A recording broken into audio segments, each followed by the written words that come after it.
Well, hello and welcome to the wrap episode number 37. It is March 30th, Thursday, March 30th. And this is a show rounding up all things Zwift from the last week. It is racing, events, tech, fashion. We are live on Twitch, YouTube, Facebook, and Twitter. This is also a podcast you can download. Go ahead and search up the wrap everywhere that you download your podcasts, and you should be able to find it. The Wrap and Zwift, or head on over to ZwiftCommunityLive.com. You can find all of the episodes over there on our podcast tab.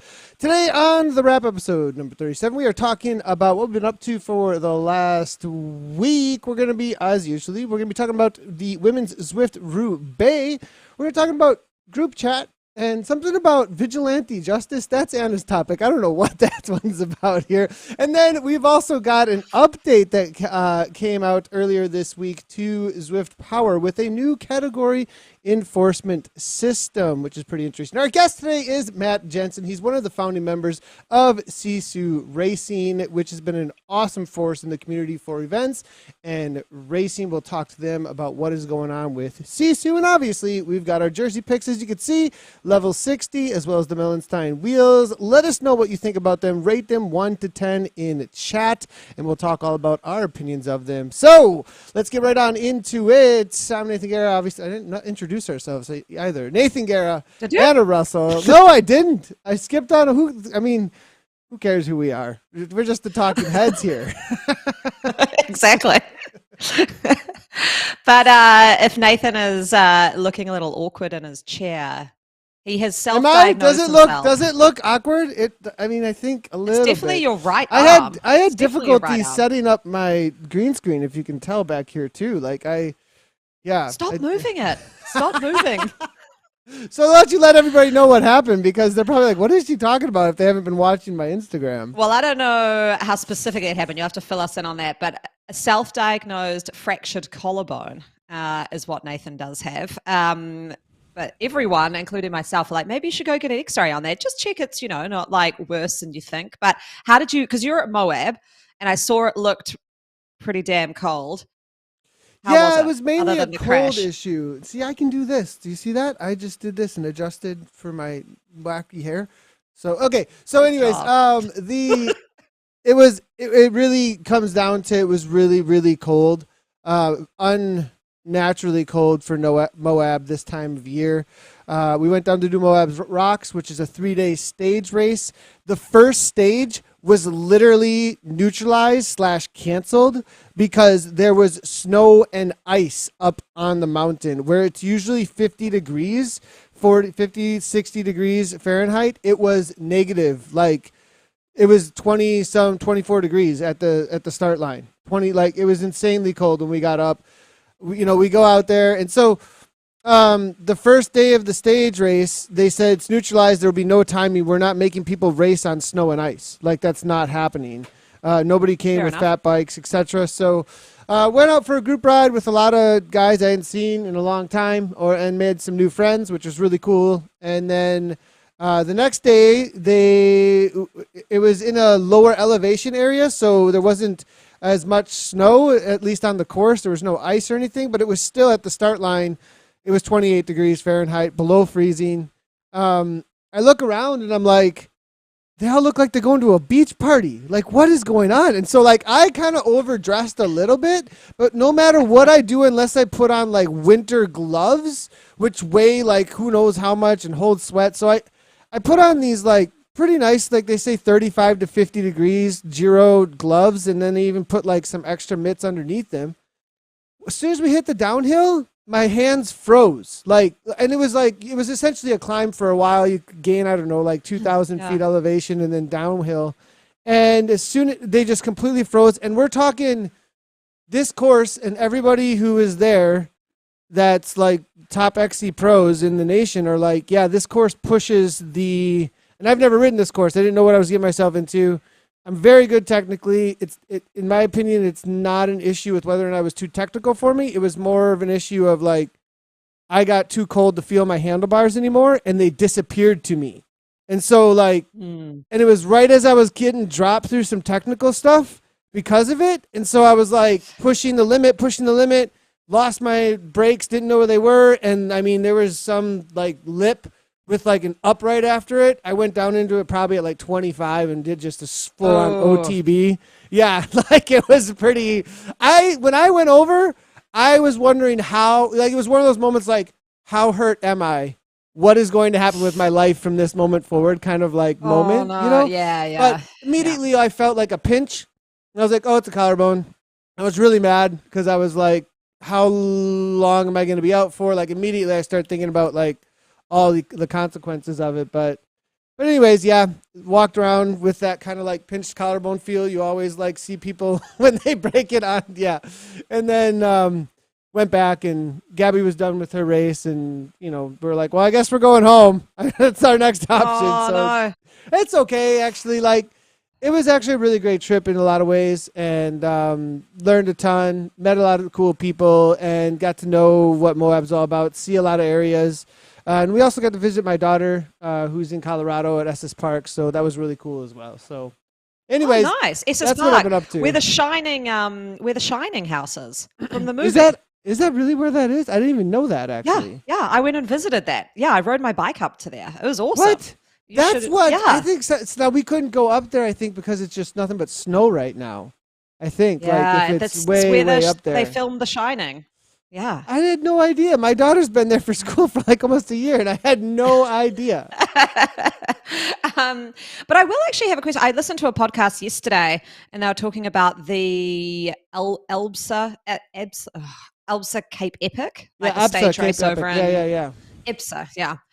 And so one thing I didn't think about it, so I won't go into details, obviously, because it's gross, but I've had gastro. The family's had gastro. And I was listening to the podcast, and apparently that is actually a massive problem in these stage races. So they had like 70% of the field get sick. They had the commentator sitting there with an IV drip because he was sick, but then was kept commentating. So he went through like 4 IVs over the like stage race. I was like, what is going on? So okay, I gotta jump in because I had an athlete do ABSA that I was coaching, and he also had the exact same issue, and he was like, you have to not eat the food that's put out, or you have to be careful, and I was like, really? Like, what the heck? But I didn't know it was that many people. I thought it was like, if you're just not careful. But we saw Blevins on day 2 had some sort of gastro issue, it looked like. They won stage 1.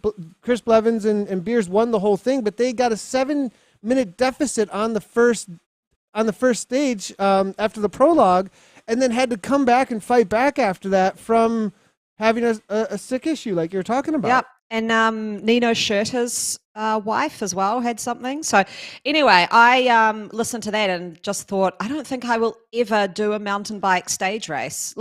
Well, nobody got it at Moab Rocks. It was too cold.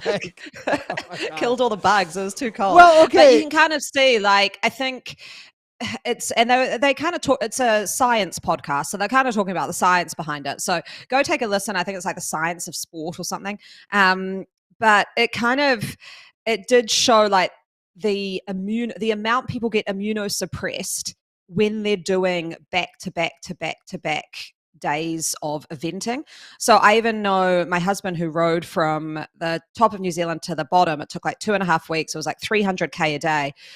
He got stung by a couple of bees, but ended up in the hospital with like anaphylactic reactions, even though he's not allergic to them. And we talked to a doctor about it, was because his immunosuppression was like rock bottom by like week 2, that just anything was just, the system was too hyper aware. And so I think that's it as well, mostly, is like, by day 3, 4, you're just going to catch anything that is around you. So it's kind of a good reminder too, like if you're overdoing the training a little bit, that the chance of you getting sick is actually quite high, even though you're a healthy person. So yeah, anyway, super, super interesting when they were talking about the Cape Epic, that it was that high of a sickness rate. Huh. That is super interesting. And I think it's a good reminder actually that you are most immunocompromised when you're really, really deep into training. And actually to have the best results, you have to get a little bit, that fitness term, it's a weird term. Like, I always thought that when I first started reading the literature, etc., like, I always think healthy is fit. I always am like, fit is and healthy are on the same trajectory of the X and Y axis, that as fitness goes up, healthiness. But like, in the way that term is used within exercise phys, it seems to me that it's actually like at a certain point, fitness needs to actually come down for you to peak. Fitness needs to come down for you to have like good immune system. Fitness needs to actually, because for them, fitness seems to mean like, I don't know, like how low your body fat percentage is and how like insane your body can push itself at those moments. Yeah, well, I mean, I remember when I started doing Ironmans, my coach said to me, and it stuck with me, he's like, you need to remember that doing this training is not healthy. And I was like, oh, okay. I was like, so that kind of stuck in my head. Like, yeah, probably doing like 30 hours a week of just constant swim bike running. Yeah, that's not particularly healthy. So you need to have breaks and stuff. So it's good to remember that, because I think sometimes you get in kind of a crowd where everyone's doing it and you just think it's really normalized. But there are periods of time, like I know with my athletes, after like a big Ironman, there needs to be like 3 weeks to a month of like just unstructured enjoyment, go do stuff again. Mentally and physically, I don't think it can always be particularly healthy. But anyway, that's a little tangent on stage racing mountain biking. And I don't know. We'll see if we'll head back. Now, as far as Moab Rocks, super awesome vibe, super awesome people. Like the whole experience with them and their crew, they put on an amazing event. So, like, big shout out to them, and really, really enjoyed that side of it. Just couldn't finish the race. Ended up with a broken collarbone. So we're looking at 4 to 6 weeks. I jumped right back on Zwift and was really happy actually, because I couldn't. So I've broken this collarbone twice. Now, and like the first one, I have a huge bump right here, and it was a full separation. I couldn't even like sleep for like a week. It was so bad trying to lay down. Like it was a bad one. And so like immediately, like the first day, I was able to get on the bike and grab the handlebar a little bit without any pain. And I was like, oh, okay, like this isn't going to be quite as. And so I've actually been Zwifting already. I've been doing some intervals. I did some SST. Like, I'm going to do the TTT tonight because I can hold the handlebar pretty good. So no big deal as far as that goes. If anybody's wondering what I'm doing out on Zwift and what's going on, because I have people messaging me like, hey, heal up, da-da-da. And I'm saying the same thing as you. Listen to the doctor. Anyway, but it is only a collarbone. You'll be sweet. Yeah, there we go. I'm down with that. All right. So what's going on with this hitting up some long gravel, Anna? I'm hearing that what are you doing? Oh, yeah. So I'm a little bit nervous actually, and a shout out to Amy Mundasev, who has been like, so Aaron Bleakley was my PC Yoda and Amy Mundasev is my gravel Yoda. So she is helping me out big time, but I'm doing like an 80-kilometer gravel ride this weekend. So I've been doing some like 25 to 30K just to get like a feel. And now we're like, boom, straight into like, let's do this 80K loop. And it's, like, it's not so much the bike, like I've got the fitness from that, I think, but it's okay, like how do I change this tire if I get a flat? What are all the because this is the part that's different that I have to get my head around, is you're kind of remote, right? So if something goes wrong, you're not that close to somewhere to go and get some help. Like you're not next to a service station to be like, oh, I'll just pop in here, wait it out, fix it, or, so it's kind of that part now, like getting all the equipment, just making sure I've got everything if I need it. And also like the fueling, because I haven't done like I think it'll take us like 3 to 4 hours on the type of terrain we're going on. So yeah, I'm quite excited though. It'll be good. The weather looks like 50-50. So we'll see. We're leaving at like 5. It's a self-supported world. Like that's the whole idea of it, right? Like it's all about that you're going out, you're self-supported, you finish it. It's that backcountry kind of feel. It was kind of how it started. Yeah. And the whole movement with gravel, I remember when these events started popping up, and they were essentially the first ones, at least my first introduction, there was an event called the Trans Iowa, and it would go across all of Iowa. And we just drove through Iowa. So I was actually thinking about this and the whole gravel movement because we just drove through the place where I think a lot of this all kind of started. It's like Iowa, Kansas, like these just kind of Midwest backcountry forever roads that are B roads. And in in March and April, there would be these events that people would get a sheet of paper. You would sign up on some wacky back corner website that like you had to like put yourself into a lottery, and they were selected in some weird way. And it was all about being kind of like off the cuff and just a little bit more, I don't know, eccentric was the idea. And, you know, it was like there might be snow, there might be rain, it might be nice. You never know. B roads for 300 miles and get to this point, however you can, but just get there and then do it over and over again until you complete this. And then if you win, you get like, you know, a tattoo or something, or who knows? Like, it's like they have cool. these, they have, it's very much like, you know, alternative racing. And then from there, and that was mid 2000s, I would say like 2005, 6, 7, 8, where like Trans-Iowa was growing. And then next thing you know, like the Dirty Kanza pops up, and like people started noticing that there was this, in the same way mountain biking, this is different and we want to be a part of the different thing. I think that's where gravel also kind of grew, was out of those events. And then this is different, I want to be part of it. And now it's the in thing. Now everybody's like, I want to be different. I want to be different, so I'm in. Here we go. So I'm definitely not doing it to be different. I mean, I said it the first time. I'm just doing it because I can ride outside in what I consider a safe, controlled environment. But I have been taking the advice that I've been getting, that we saw on the last, whatever shot was, where I was like, what training should I do? So I've been doing all the Tour of Watopia, and they've had a good course at the moment where you kind of come out of, you know, they've done Titans, which is really up and down, and then you go down into jungle and then come out. Jungle is underrated, in my opinion. Like, no one does the jungle circuit, and I didn't like it for a while, but it is actually a really good kind of workout, because you go down the hill and then you come up, and it's a long drag for ages. So I've been doing all of this stuff seated at 100% trainer difficulty, just grinding at like a pretty low cadence. Because that's the sort of tips people were giving me. So yeah, doing Titans seated is actually quite hard. I've definitely always done that out of the saddle. So it's kind of been like, you know, come over the crest, down, and then up out of the saddle, push it over the crest again, down. Whereas now I'm like, grind, get over. So yeah, it's been fun. The Watopia one this week I really enjoyed. I don't know if anyone's done it. I've done the long version and the like mid or short version. So it's been a bit of fun. Those are really good courses for working the force work, it sounds like. That's a really it's solid, super solid. Yeah, and then enough kind of like chill out, I should say. Like, we're in group 2, so it's still pretty intense. But yeah, enough chill sort of around to recover a little bit and then get back into the grind. So yeah, I've really enjoyed it. I don't know if anyone else has. I've really liked these Tour of Watopia courses. They're kind of like, when you've been on Zwift for a while, they're like a nice little throwback to courses you just don't do much anymore. Like, they're not really event courses, because you're not going to go ride 60K in many events. So it's been good. I think next week it's like big foothills or something again. So yeah, I've liked that distance too, like 50 to 70 kilometers, about a hour and a half to 2 hour ride. I like it. So let's jump right on in, though, to the next topic here. We have a Paris-Roubaix Femmes avec Zwift coming up, and it looks like there is a similar event that has been launched alongside of this. Anna, do you got some details around this? Yeah, this is very exciting. I mean, we teased it last week. I didn't know if I was right, but Nathan's little wink, wink, smile, smile made me think that I'd got onto the right thing.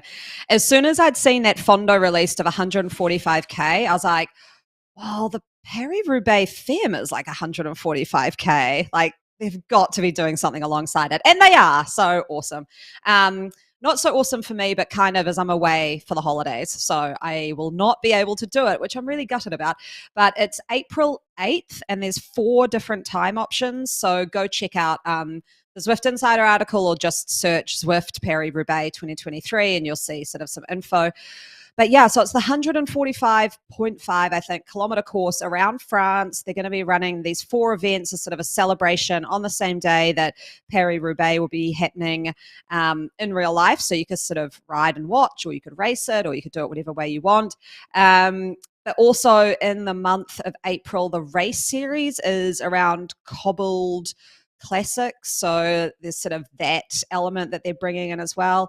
And there's some Watch the Femme based workouts. So Annemiek van Vleuten's one is the first one. I'll be doing that next week. But There's no new unlock, but I did see you actually will unlock some Watch the Femmes sunglasses. So, Oh, really? there we go. Nice. Yeah. Nice. So a you little do get some addition to the fashion. kit. Little bit Yeah. of fashion. There we go. Sounds good. Well, we need some new glasses in game. That's one place I really do think we need some new accessories for sure. But 145.5K, I'm going to throw that into some of our base training over here, I think, and try and get that done. We'll see if we can put together a mission badge specifically, like event specifically for that. Maybe we'll do another vision event to try and go after that as well, or go ahead and jump into one of these missions. It's going to be a lot of fun to do. So that's exciting. The next thing up, what is this about vigilante justice? Annoying group chat.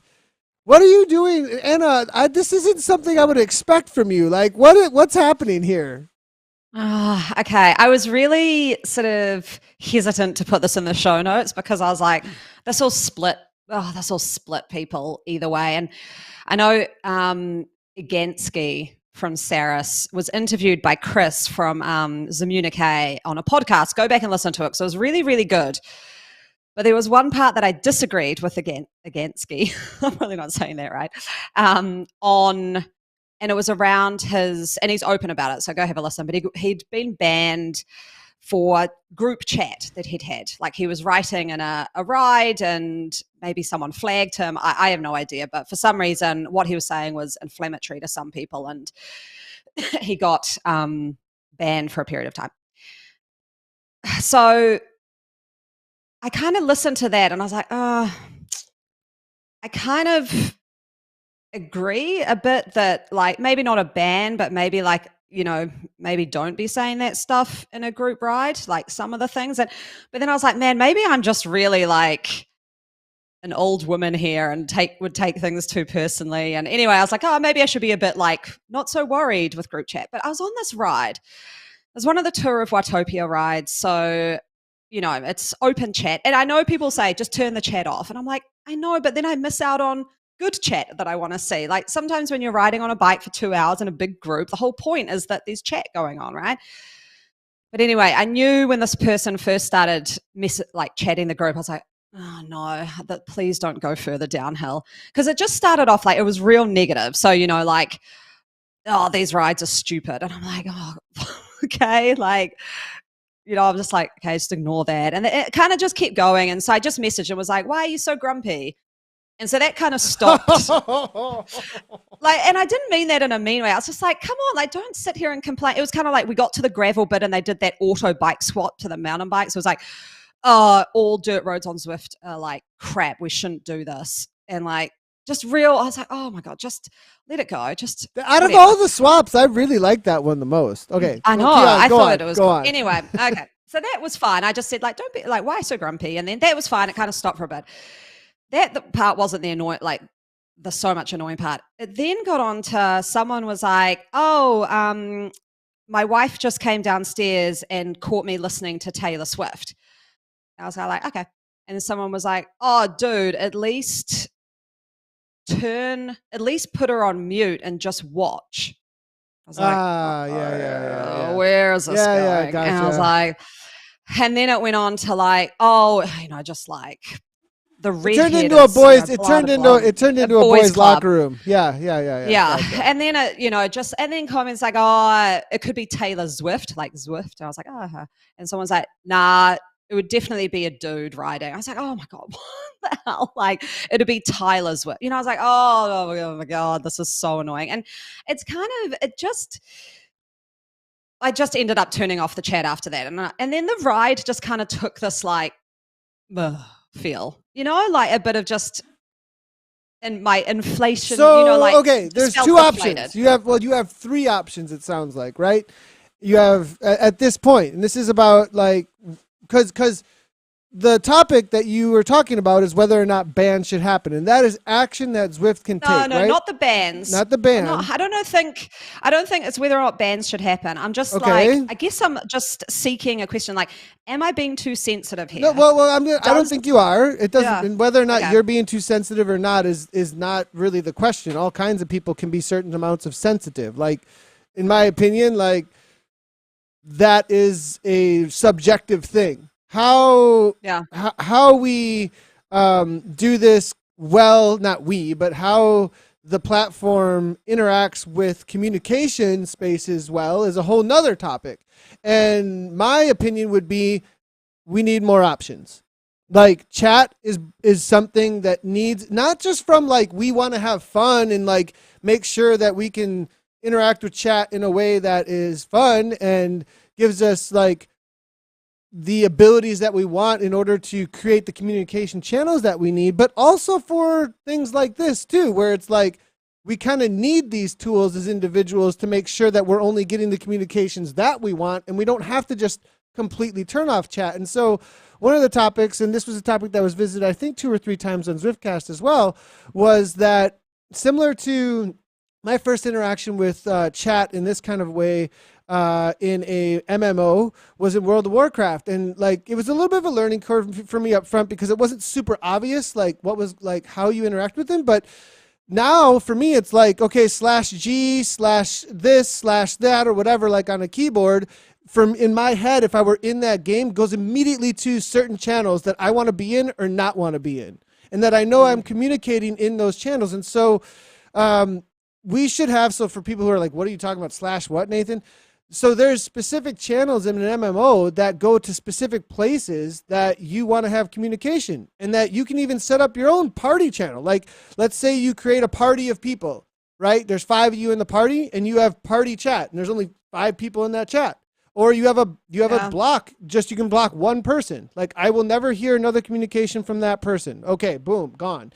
Or my club chat. It's all just people in club. It's all just people in this ride. It's actually everyone in all of Zwift, global chat. So like there's the ability to do that in most MMOs have a chat function like that. And I think it's something that we've needed for a really, really long time. And you bringing it up is a really good point, Anna, that like you had an experience on this ride from some very specific individual. And you could have like on that ride been like, I'm going to like, I don't really like this chat and I'm going to make my own little chat over here. Anybody want to join me? Yeah. You know what I mean? Like, I guess my deeper chat though is why do dudes have bro chat? Like I don't know. I don't see the equivalent on the female side. Like I don't get on a ride and see girls just like, I don't know, doing this, and it's not just in Zwift. I don't know if I'm allowed to have an opinion on this. Am I allowed to have an opinion on this? This is what I mean. I feel like you just trapped me in a place where like I can't even speak. I'm in trouble. I'm in trouble no matter what I say now. So. But and I've seen Trish T Irish come in and say that she feels you. She had the same thing in a tour of Watopia, and she just turned it into a race and dropped the person. And that comes down to the point I made around vigilante justice, because I sent the screenshot of the chat sent the chat to my riot crew and was like, oh, eye roll, like this is so annoying. And Jackie Godby came back. I hope she doesn't mind me saying, and was like, I think we just need to set up a like vigilante group of women that joins these events. And then as soon as that chat starts, you just like absolutely drop the watts and kill them in sprints. And I'm like, well, you could do that, Jackie. Like, I don't know if I always could, but I was like, I do like that idea of like vigilante justice. But I also just like the idea of like bros not coming in with bro chat.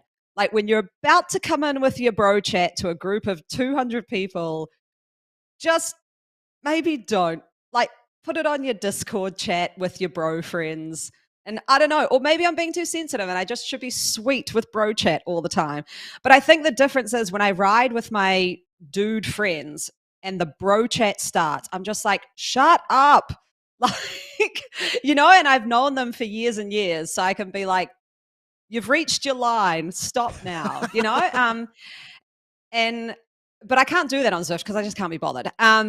And I don't want to, in a group of 200, be doing that with people I don't know because it's silly. But the other thing, though, is I did get messaged by a magazine editor, so I won't say which magazine, actually asking this question before this happened. So maybe I was a bit too hyper aware of it, but they said, like, how much of a safe space are these esport platforms when there's group voice and chat functionality? So I actually got asked this question and I was like, huh, That's kind of a interesting question coming from like a magazine editor on this topic. So anyway, there No, we it's a go. huge topic in all online spaces, and specifically also in the esports spaces because of the connection and the communication and the bringing people together. So, you know, I think no matter what, human dignity, I mean, and making sure that male, female, no matter what, is being dignified is the line that I draw in the sand in all my communications,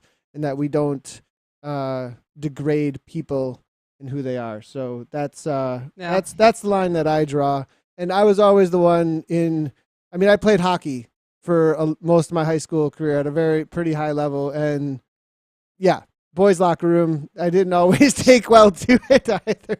So, anyways, okay. So let's move on. I'm done with vigilante justice. If vigilante justice is, first of all, we need a chat function that is much more in depth. Second of all, yes, just go drop them all. Hey, can you hold my wheel? Shut up. Make them so they can't talk. Make them so they can't talk. I'm 100% with that as well. All right. So one last thing before we head on into our guest. There has been an update to Zwift Power categories replaced by category enforcement, actually. So this is super interesting. The new category enforcement has been released over onto Zwift Power. There's actually an article over on Zwift Insider. Head on over there. It's right up on the front page at this moment. I'd like to know what everybody thinks about this, though, with the changeover. And I'm reading through here. A category update in Zwift Power profile will not happen automatically. You have to either take part in an event or click refresh profile option on your Zwift Power profile to see the category enforcement information on your profile. A-plus riders will still show in Zwift Power for legacy purposes. A-plus rider, okay, so interesting to see here that there is this new, it's pretty detailed here. You have to get into the weeds with it just a little bit. But they're going away from, it looks like, the old way of doing things and putting in the new category enforcement that they had been working on for a while. Do you have a clear understanding of how it's working, Anna, as well? Is it bad if I say no? Not at all. Okay, I read the article and was like, and maybe it's just because I haven't, like, because I race Zwift Racing League, and that's kind of got their own categories, I guess. Like, you're just kind of in that system. So I've never really gone, I haven't gone to Zwift Power in a long time. I've just gone on now. I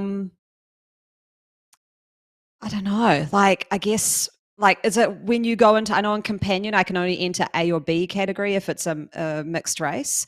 So I guess it's around that. I think the one part I did find interesting, if I've kind of interpreted it right, is that it's taking it away from, like, Zwift Power was really around that 20-minute power. And this looks like it's got a bigger sort of plethora of things they could take into account, which is awesome from an event organizer perspective, because a lot of times as soon as someone, people sandbag or game it to make sure their 20 minutes stays under a certain amount, or if they get DQ'd, they're like, this is unfair. So I think that part's good, but that's more from an event organization point of view.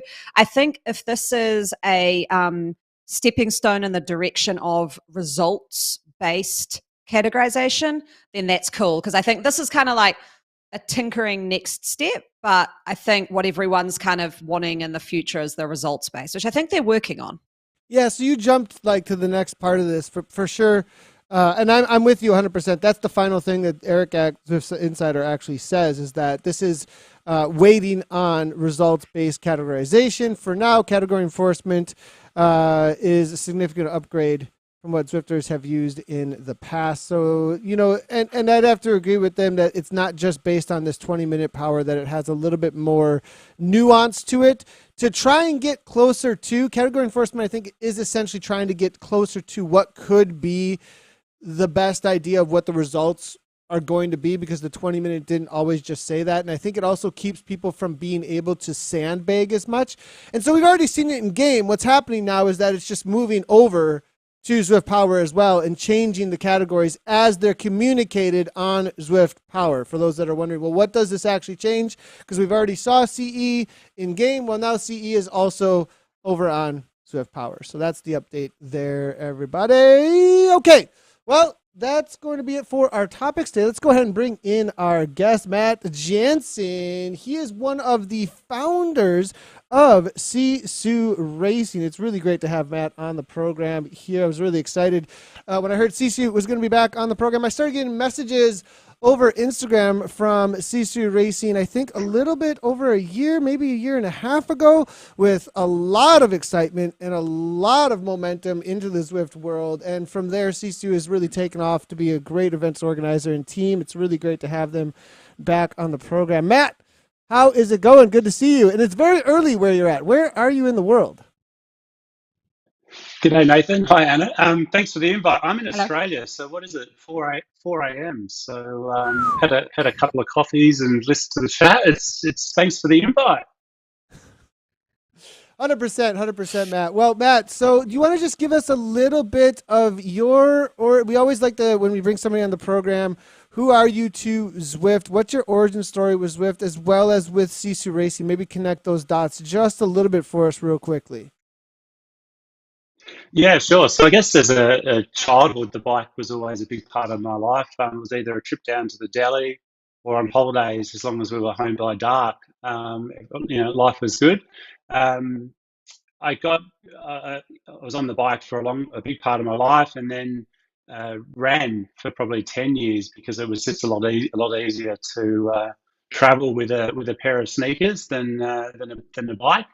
And then it was really just before the pandemic that I got back on the bike after 10 years, and then Zwift. I really came into my life kind of March, April of the start of the pandemic, like everyone. The cycling studio that I was going to closed, and jumped onto Zwift. I remember my first ride was a meetup with a friend, and we went for a ride around London, and Box Hill nearly killed me after 10 years off the bike.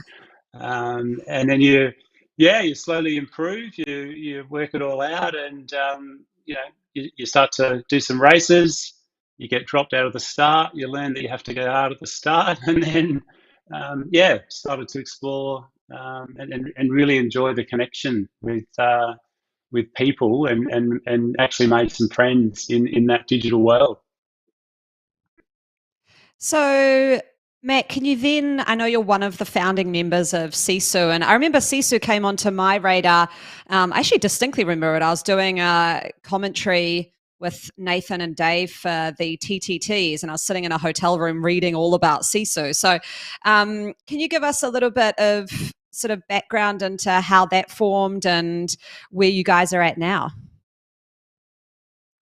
Yeah, sure. Thanks, Anna. Look, it was Sisu was something I'd read a lot about, and it's the Finnish concept of resilience and inner strength, and it really came about that a friend of mine, Martin, and I wanted to do the team time trial. I think it was number 123. And we had no idea how to do it. We were like, okay, two of us want to do it. How are we going to do this? So we thought, we connected to the Sisu spirit, and thought, well, why don't we just kind of enter a team? And then we found the Zwift forum, and we found two other people. And then Miguel rode at like 2 a.m. or something so that we could have a team of four. So it was just incredible that, how it all came together. And then we kind of thought, well, okay, we've got this one team of four of us. We had no idea what we were doing.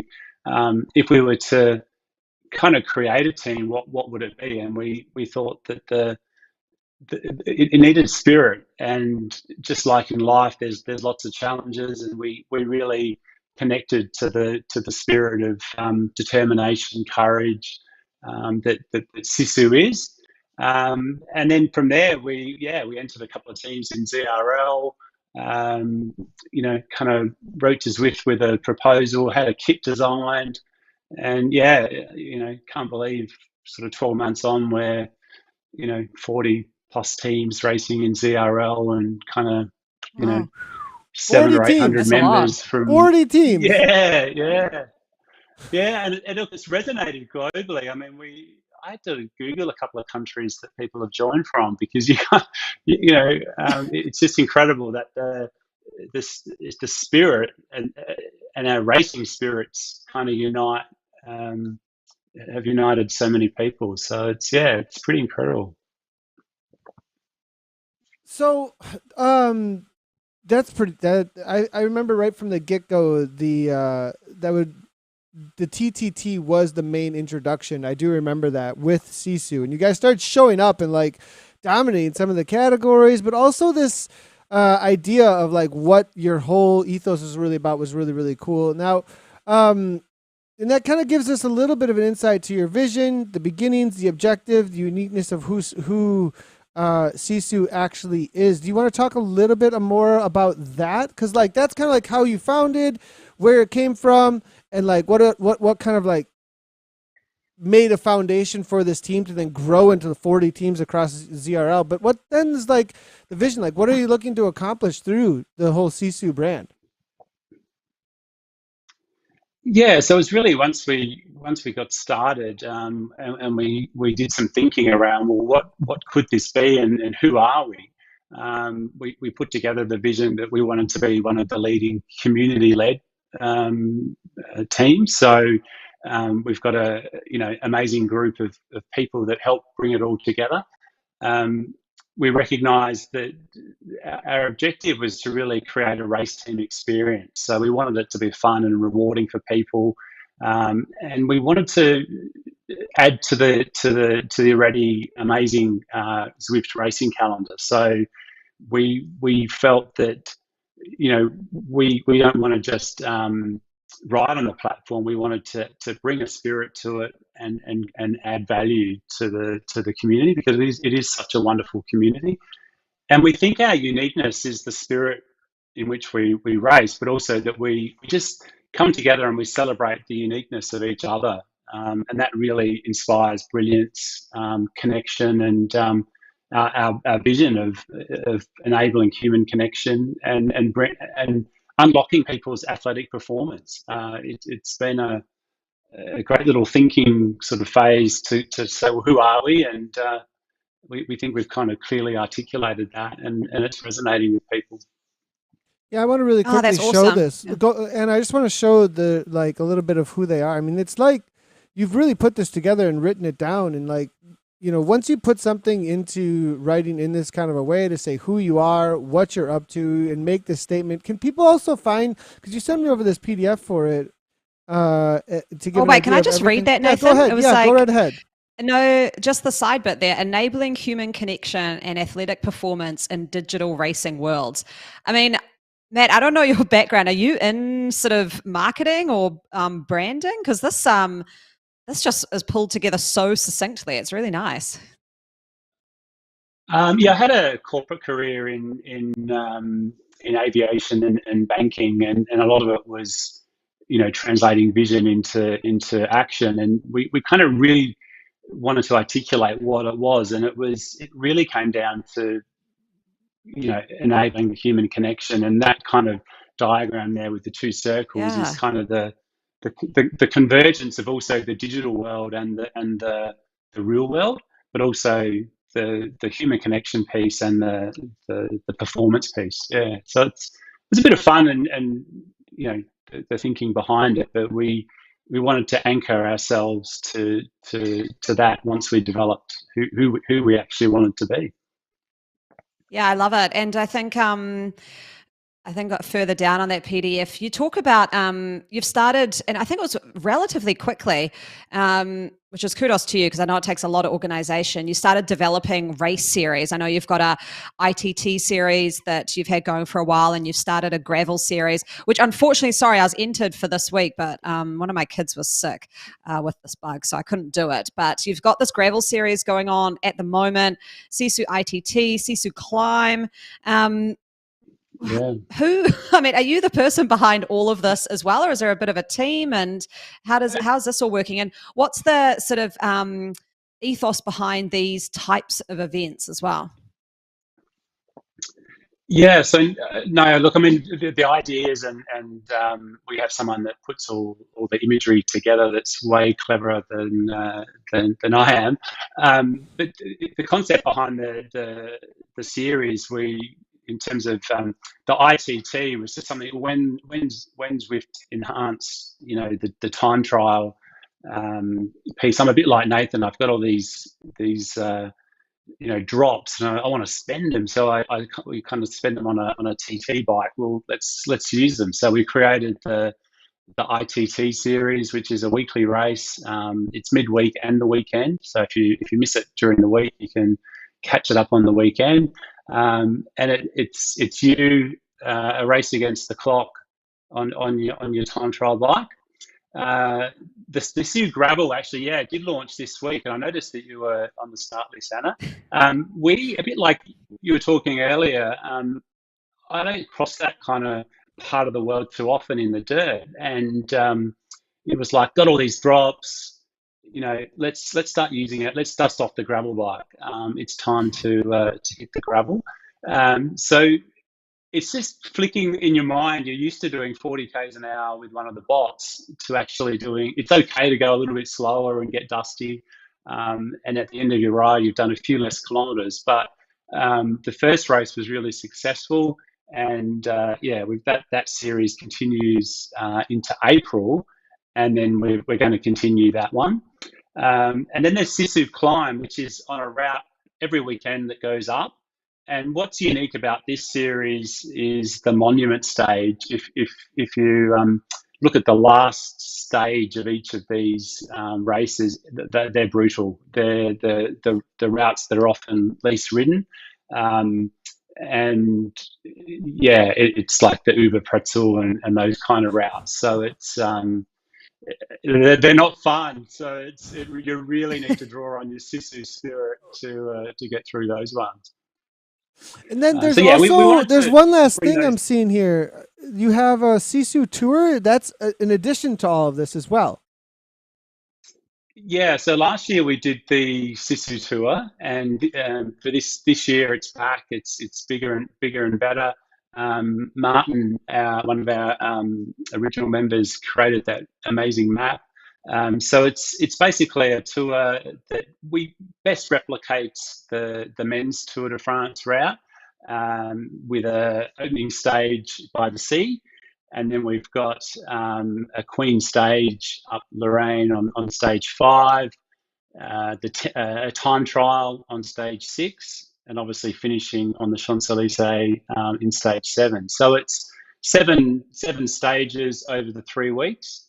It's an open event, and on the website we'll have one of the members of the teams build a little tech plug-in that will have results for women and men. So yeah, it's come together really well. And last year we had about 2,000 people ride in the tour, 2,000. and Wow. yeah, Wow. yeah, That's it was amazing. crazy. Holy cow. This is really, I love Yeah. the graphics here. And then with the gravel here as well. What is this?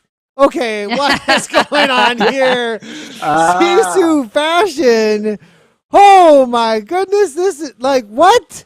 No, This I is didn't know we were so cool. starting the what fashion show happened? early.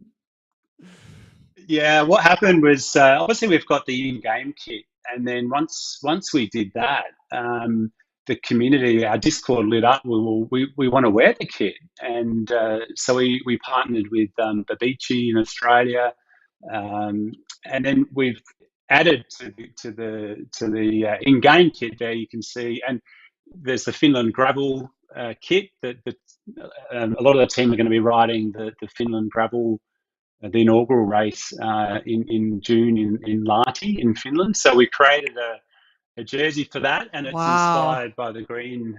Yeah, the green of the forests, and with our blue nicks, it'll be inspired by the Oh. lakes of Finland. So that Is this one's just that for one's your probably my own? favourite.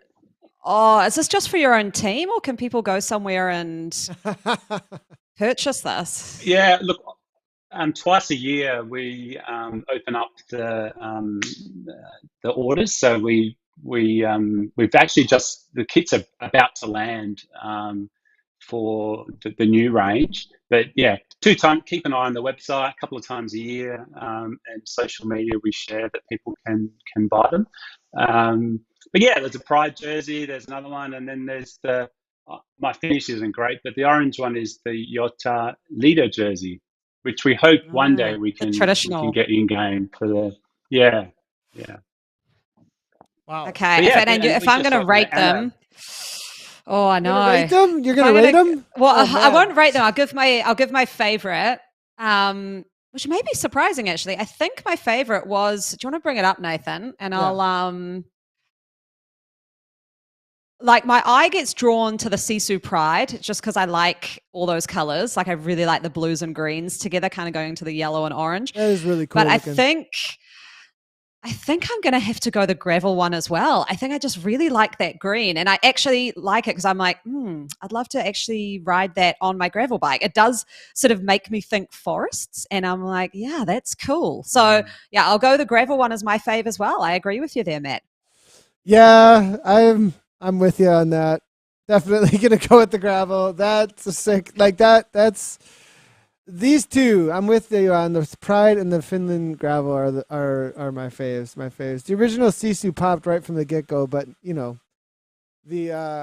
new ones, those are good looking. The green though is what I would go for as well. Love it.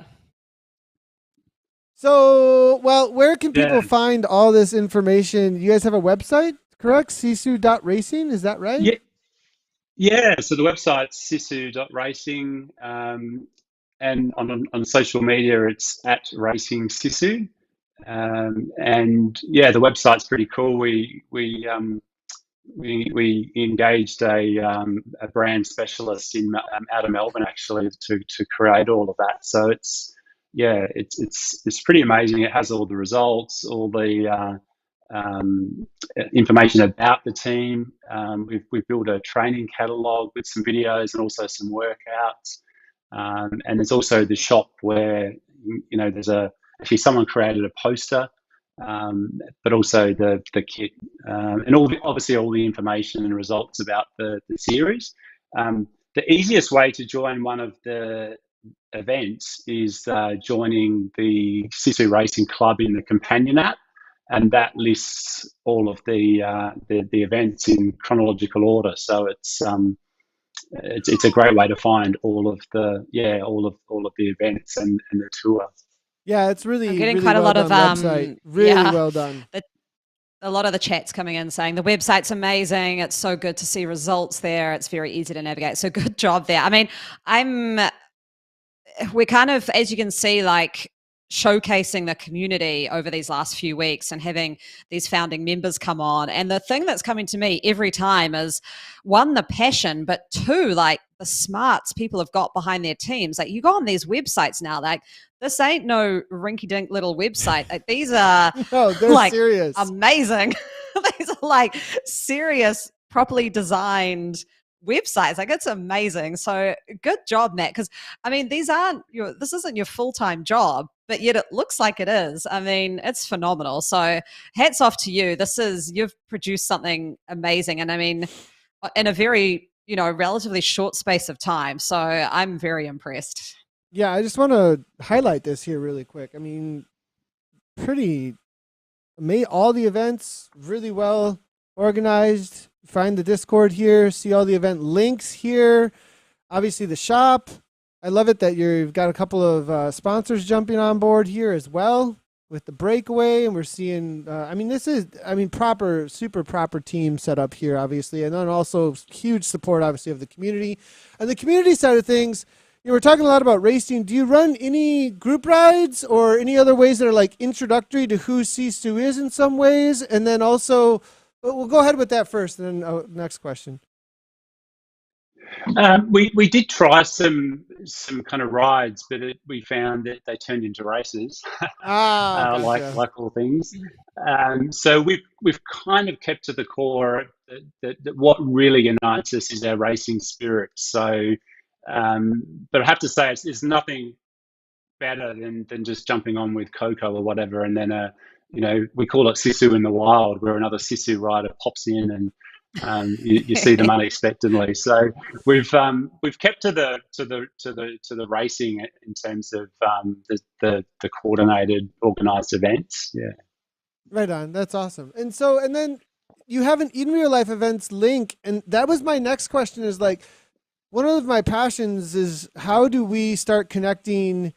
And I love the logo that you have there, the in real life to the virtual, and it's as a core value. And you're not just saying it; you are putting action to it. You have actual events that are like these are events that Sisu will be at on your website that you are going to participate in as a team to connect this community. I absolutely love that. It looks like TDU, Tour Down Under, Atlas Mountain Race, Mallorca 312, Finland Gravel, I never pronounce this one correctly, Etap, Nürburgring 24 Hour. You've got yourself in trouble, Nathan. How do I say that?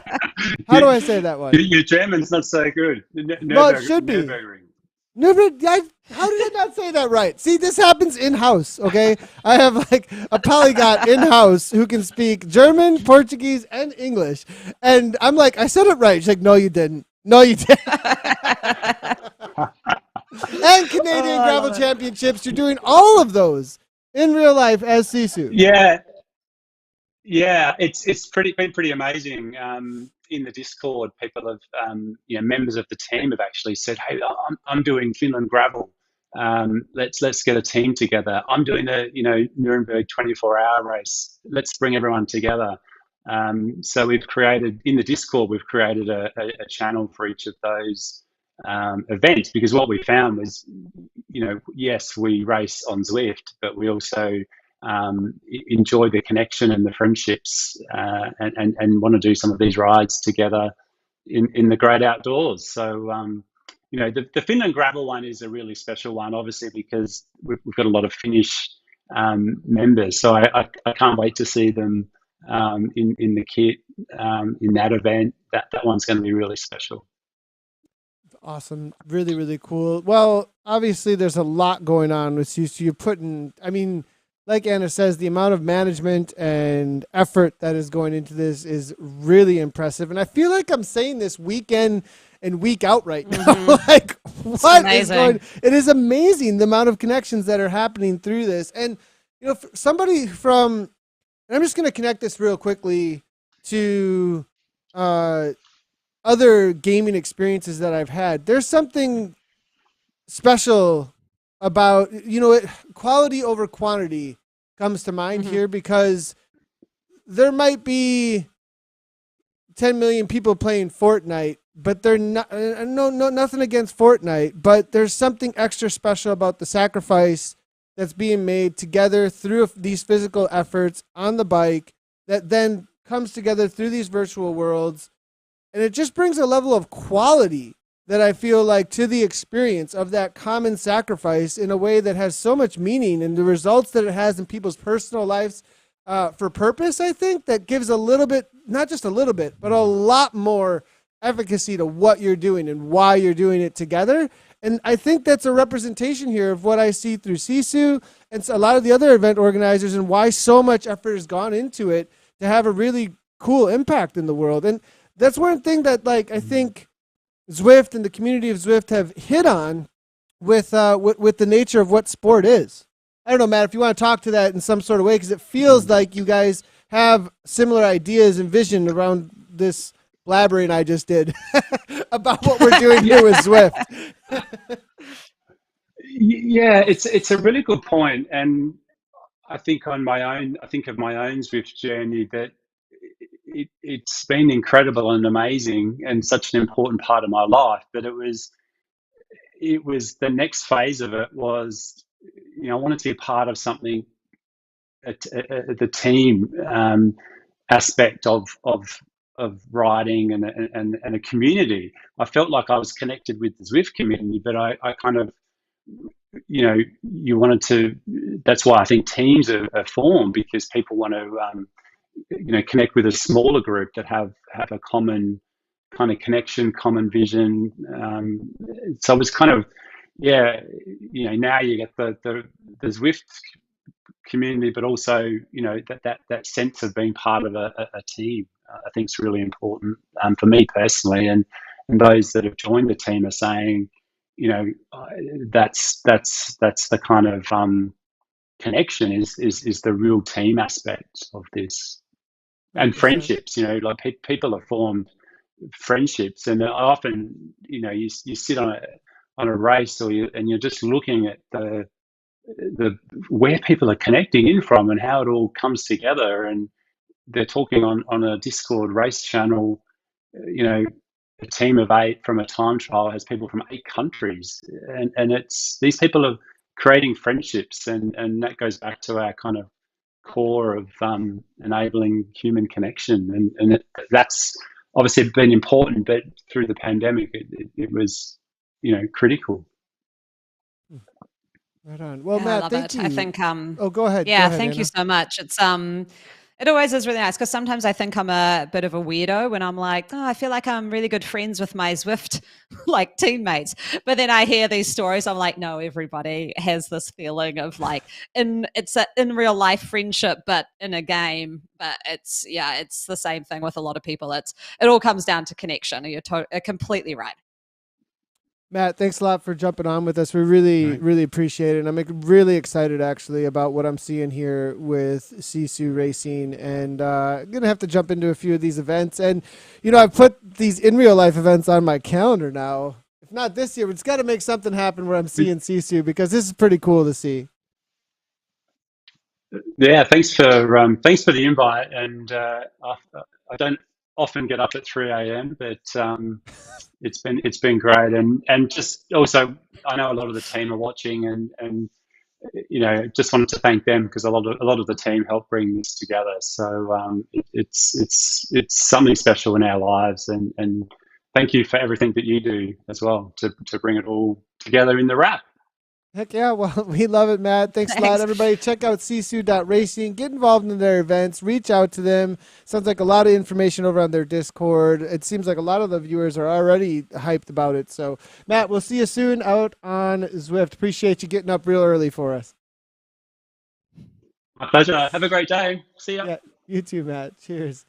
Man, Anna, they came on my radar very early. The passion was immediately evident. Immediately, like, hey, what's going on? And just like ideas were popping, and wanting to get involved, and their initial introduction on the TTT, and now to see where they've gone with that and the amount of growth around that, not just with in-game participation with 40 plus teams, but then also to connect it in real life. That is one of the coolest things when it comes to Zwifting, and the ability to make those in real life connections and go make accomplishments as well in real life is pretty cool.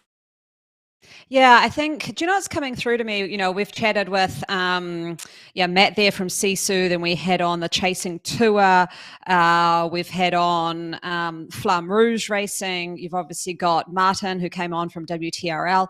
What's kind of coming to the forefront with me is like, you look at what Zwift does, they've got, I would say, the group rides and the big events covered. They've got the pace partners. They've got that, you asked that question about do they run group rides? And no, and I think, Zwift has got the group ride covered.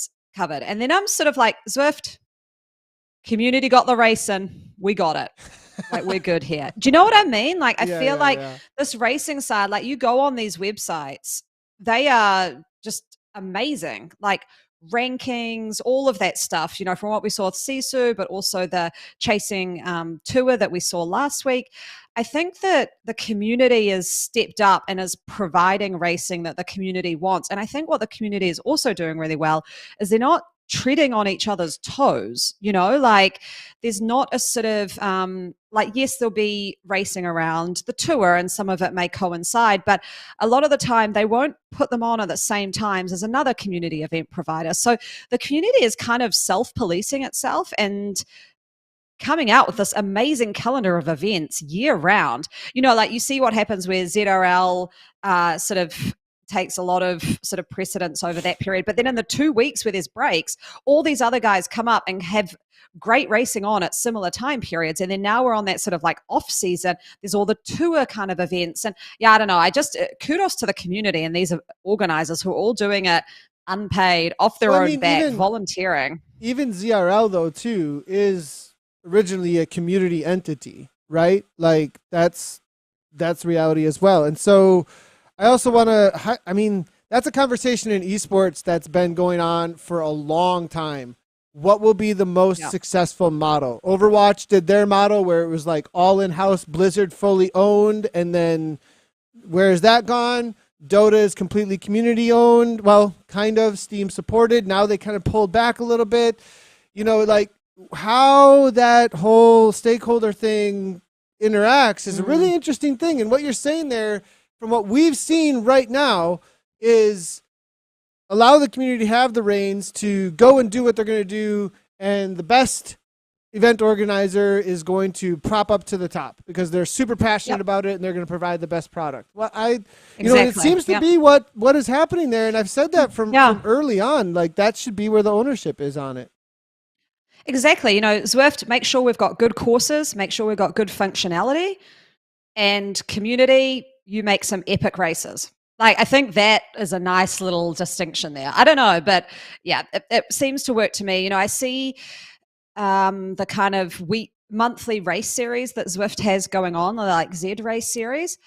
And like, if I'm completely honest, I kind of look and I go, I want to more support the community on this race side. So I'll more likely enter a Sisu race or something else race. So I'm not, sure where that side of things falls, but I almost think that they could just direct people to some community events, because also what that would create is if there's someone who's new to Zwift and it's their first time going into a race, what better way than say doing the Sisu gravel race, and then suddenly if you're into it, you've got a whole team there and a whole pathway that you are now exposed to, as opposed to kind of a race with just sort of a whole bunch of random people and you finish, you go, oh, that was cool. What do I do? You know? So I think directing people to that community pathway would, in my mind, be like a great move. With incentive too. Then those individuals, I mean, if you look at the website, they've actually created their own incentive points too within their community of events. And so you have this support of, and some of the most successful, I mean, if you look at Amazon, you look at Twitch, you look at any of the social platform or the platforms that have those kinds of self-incentive models, they're the most successful businesses in the world right now, right? Like, and so if you engage that, that's what's going to actually, I think, grow that the most. So I'd have to agree with you on that point, but we've said it, I've kind of been on that side of things for a long time because I've seen the success of the community-based event model in esports for quite a long time. I feel like the best esports that we do have out there have been most successful do use that model to its greatest, and then also partner with though the community when it comes to the really, really big stuff. Like the international for Dota, it doesn't happen all on its own. Steam do support it, and they're a big part of it. But, you know, it's still like the largest prize pool was developed out of the community with that, for those that don't know. But anyways, let's move on. Fashion. Let's go. Fashion in the field for this week.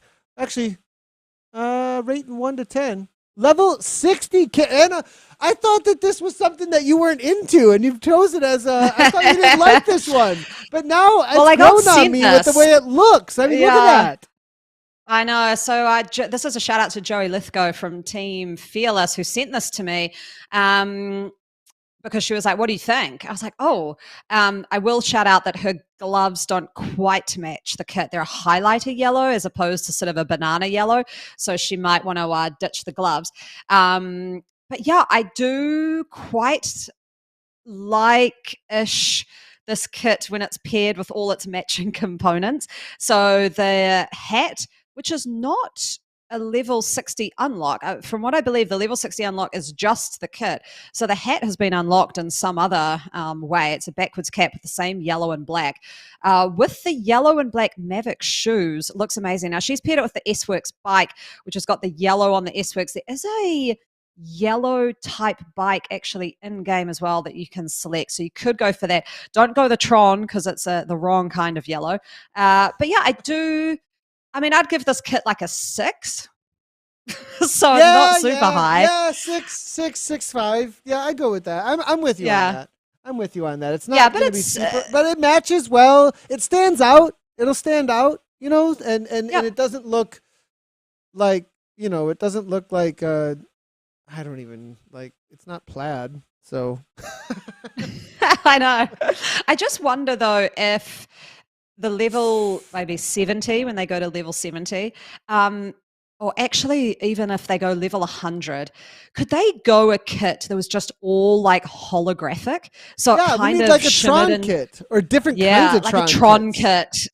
Yes, so you could like color slide the kit and it could just be all shiny, like or a mirrored kit. So you're just this mirror of the like Or world a around you. motion Now, graphics kit, like one yeah, that's like moving yes, around and it's all kind. Yeah, those yeah. hopefully are coming. I hope those are coming. Yeah, Well, because with if you that, look at the sorry, if you look at the bottom there, which we rated, I think this is our only number 10 kit, which was the oh, what did we call it in the end? That full white kit, the glitch kit. the glitz kit, Um, yeah.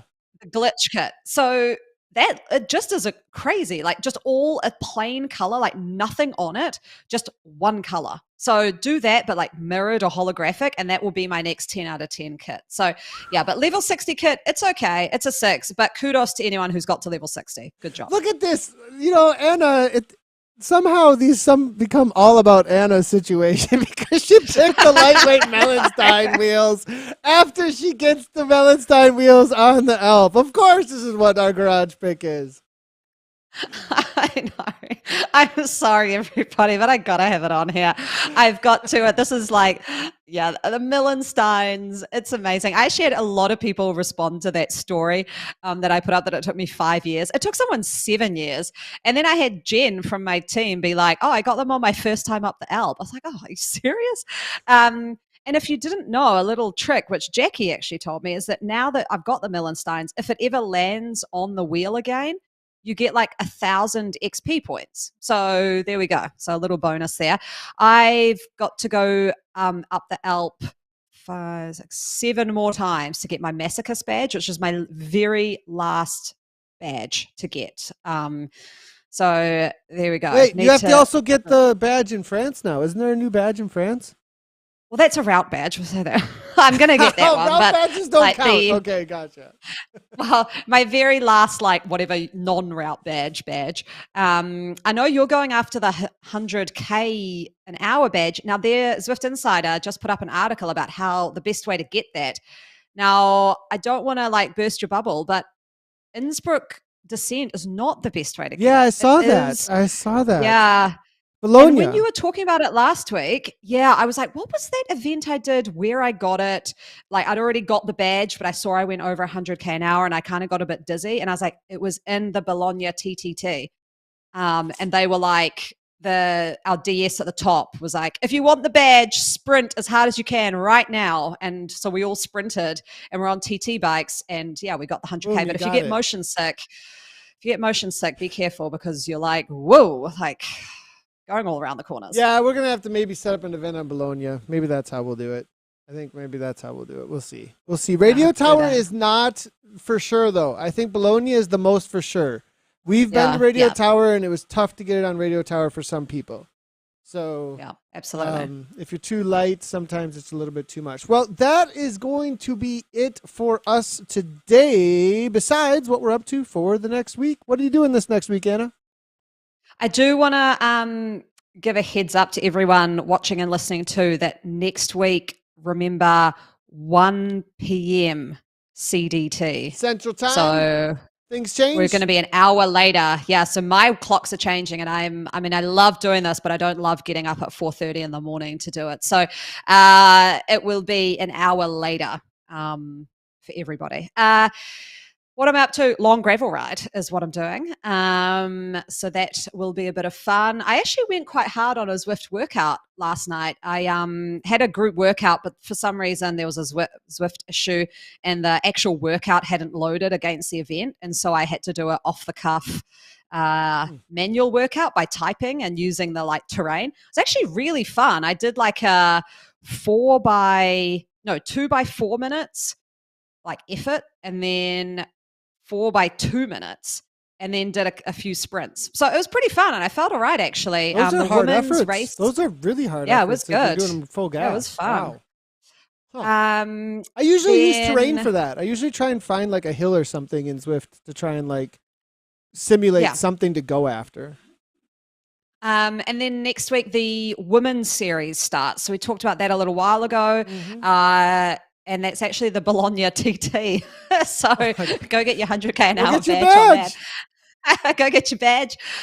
So I might jump into that. I need to see all the time zones. But yeah, that's me, I think. I'm just going into intervals. It's interval time for me. So TTT tonight, and then we'll do some longer rides, but like racing and intervals. Racing and intervals looking toward the mountain bike season. So you might see me in the KISS 100 this weekend. Saturday doing some high intensity intervals, and then TTT tonight. A little bit of endurance probably on Friday. So, well, that's it for us, everybody. The wrap episode number 37. We'll be back for 38 next week. You can find all of these podcasts over on ZwiftCommunityLive.com. We've been live on Twitch, YouTube, Twitter, and Facebook. Thanks a lot, everybody, for tuning in and all your comments. Make sure to leave a like and all that good stuff as it helps out the channel a ton. From Anna and I, as always, we'll see you out on Zwift, and ride on.